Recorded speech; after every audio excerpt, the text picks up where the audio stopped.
Hello, I am Damien James Smith, and today I'm going to be discussing what it was like to be a coal miner in the 1880s, 1890s here in Northeast Pennsylvania.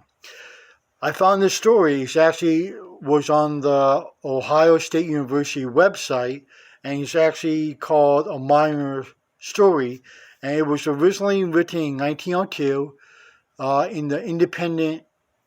Now, the Independent was a newspaper that died out years ago, but it was from Northeast Pennsylvania.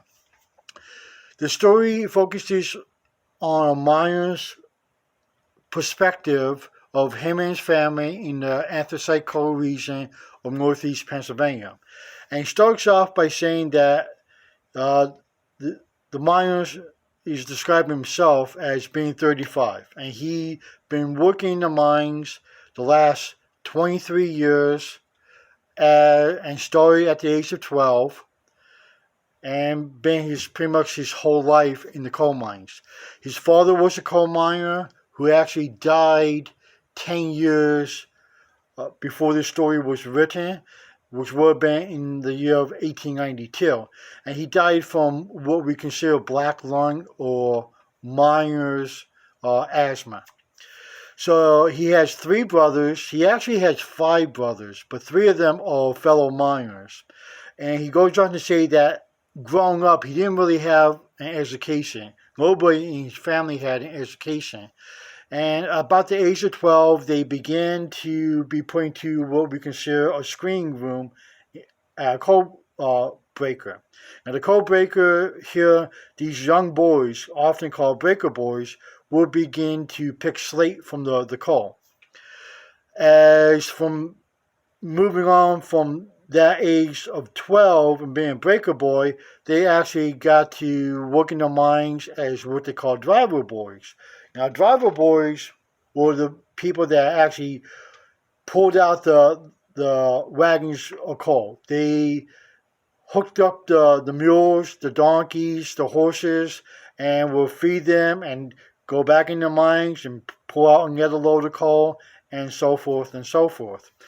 And it wasn't until roughly around 16, 18 years old he gets into what they call a labor aspect and being on more as an actual laborer. And this is when they could actually call themselves miners. And he goes on to talk about that of his five brothers, three of them that were miners. One had a 50-ton pile of rock fall on top of him just 3 weeks after becoming a miner. And it was only a month before he was to be actually married. So at the age of 16, he had roughly about a good aspect of what was included in his life. And he started working the mines. And now, years later, at the age of 35, he only has $100 on hand in his bank account. He isn't in any debt, and he could go through these various labor strikes that are developing all over Pennsylvania, all over between the coal mining strikes and the railroad strikes. Uh, he he has money to live on, but not a lot. He describes his experiences in the mines, dealing with a lot of powder, smoke, always being damp from the water in the mines, and of course the bad air, which later always affects them being dirty and causing asthma into the actual coal mines, the miners themselves. And this will lead to mostly death for many of these coal miners. The key aspect and quote that I love about this story is he says, quote, "I did not strike because I wanted to. I struck because I had to. As a miner, the same as any other workman, uh, I must earn fair living wages or I cannot live. And it's not how much you earn, it's how much you get to buy with it." And that's such a great quote because he goes on to develop what he actually spends money on. So the miner starts off by saying that he was married at the age of 23 in 1890. The woman he married was pretty much like him. She was born just outside of a coal bank. She didn't really have an education like he did. But one key thing about his wife is she knew how to run a household and budget money.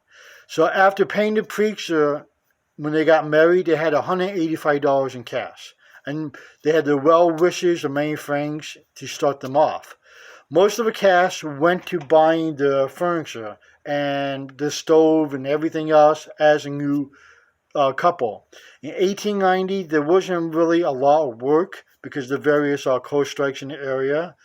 But he kept a record, and then from 1890, June of 1890 to May of 1891, he earned $368.72. And that was 11 months worth of pay.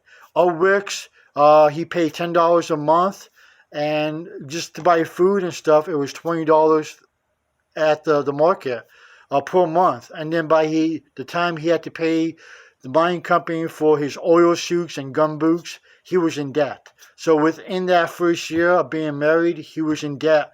Plus, at the end of that first year, he was now about to have his first born kid.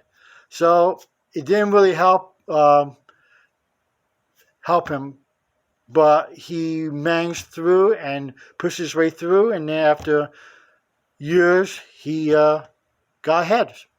And that concludes my briefing. Thank you.